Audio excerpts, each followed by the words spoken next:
energética tomada unilateralmente por el gobierno en este ambiente es dañino. Por lo tanto, segunda sugerencia para el presidente Daniel Ortega: señor presidente, reúna a las asociaciones de empresarios, reúna al COSEP, la pequeña industria, la mediana industria, a los transportistas que están en el paro, reúna también a las empresas energéticas que hay en el país y tomen en una forma civilizada la decisión de una emergencia energética. No le imponga, dialogue para imponerla.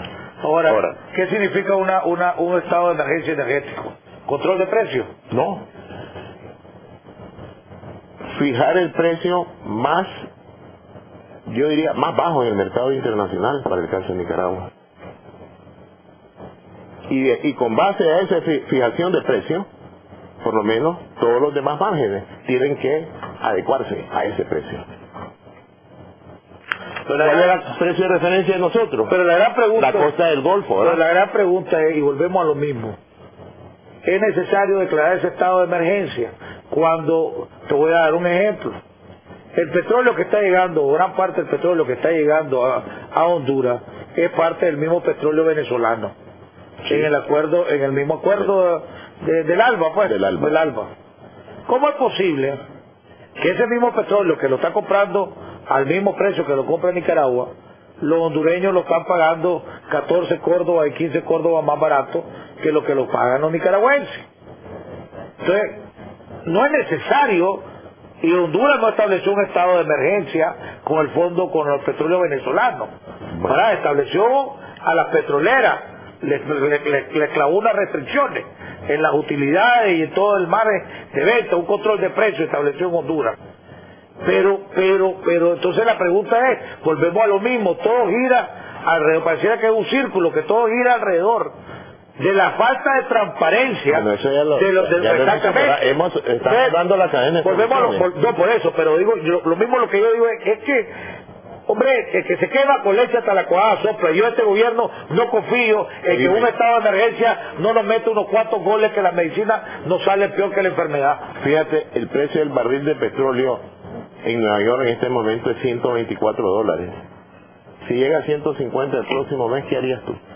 No sé. Oye, estoy pensando en la emergencia energética. Si a 100 dólares ya no podemos. Esta economía no la aguanta, a 120 y pico tampoco. Entonces, no es posible o no será aconsejable, diría yo, Jaime, que el gobierno convoque a las partes involucradas para que en consenso tomen la posición de la emergencia energética. Me acabo de acordar de algo. Déjenme decirle a los amigos televidentes y a los transportistas, ¿saben dónde deberían de organizar un piquete? Frente a la Embajada de Venezuela. Porque el presidente Chávez ha sido el principal o el más grande promotor del aumento del costo del barril a los 120 y pico dólares. Él tiene 2 años de andar en una campaña internacional promoviendo el aumento del precio del petróleo hasta llegar a esto que ahora se ha salido de las manos. A alguien hay que agradecerle todo lo que estamos. A uno de esos alguien es al presidente Chávez. Perdóname, pero tenía que deshogarme, hoy ando chichado. Entonces, no es congelar un precio, es fijar el precio más apropiado para Nicaragua, tomando de referencia el mercado internacional. La ESO, en un proceso de esta naturaleza, sin un convenio aún firmado, porque no sabemos las causas, podría entrar a un proceso de garantizar el maquilado de todo el crudo que le traiga el gobierno de Nicaragua con el propósito de proteger o adquirir el precio de referencia más positivo, más bajo del mercado para Nicaragua, del mercado internacional para Nicaragua. No es congelar precio.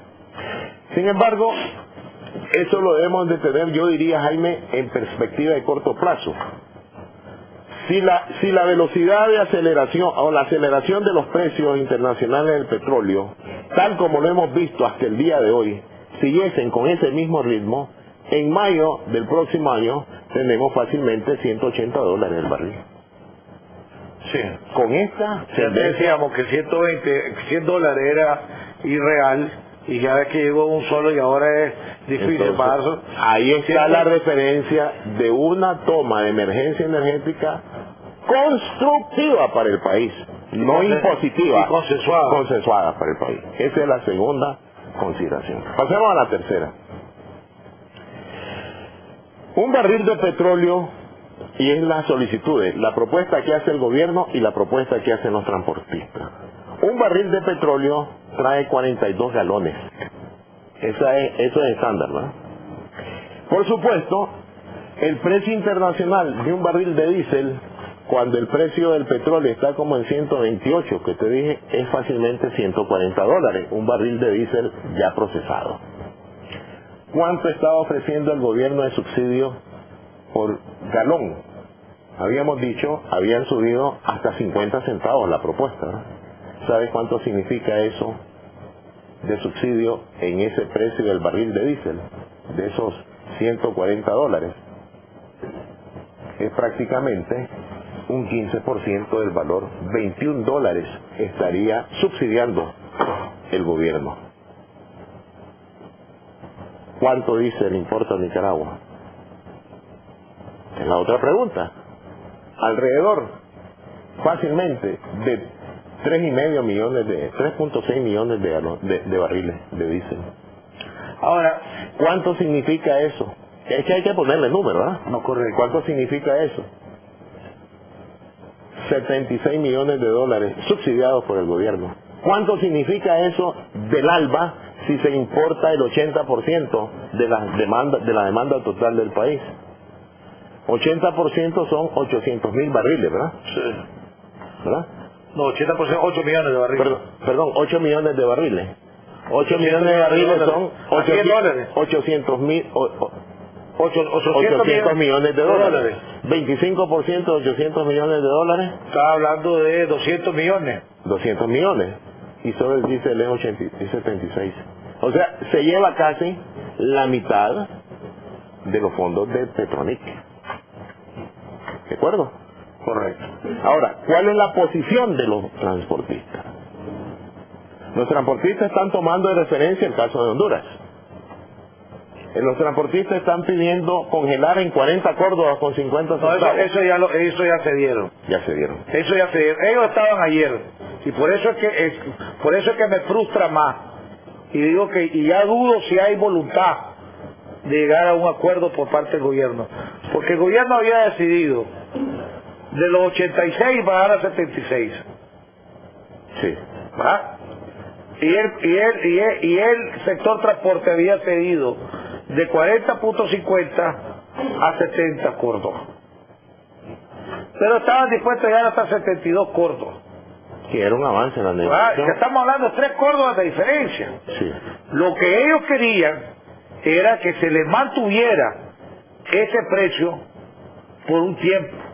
O sea, que esos 72 córdobas no es fueran temporal, no es eterno, no, es temporal. Eso es lo que ellos estaban pidiendo. Y creo que es correcto. Y es viable. Y es viable. Y después sale el ministro de Transporte a decir no solo que no lo hace, sino que están fuera. Sino que el transporte de carga se va al carajo. Hombre, no entiendo. Por Dios que yo no entiendo, pues. Yo creo que fue un craso error de negociación. Pero déjame hacerte una pregunta, vos como economista.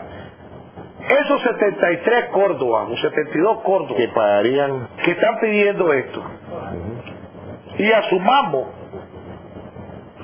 lo de los 800 millones de córdobas, que es un gran supuesto que no sabemos, que de dólares, pues, que es un gran supuesto porque no sabemos, pero todo hace indicar que sí es, pues, pongamos. Ojalá. Eso es viable. La propuesta de los transportistas es viable. Es viable con otras medidas. ¿Me entiendes? Es viable, te digo, temporalmente, no de una forma... Si esto no es permanente, mientras dure que tarde o temprano hasta saltar de 40 a 50 a 70, 72 querían, ¿verdad? 70, pero yo percibí que a 72 aceptaban. Hombre, eso es viable. Lo único que pedían es, hombre, mantenémelo, esos 72 a ese precio. No me vengan la semana que viene diciéndome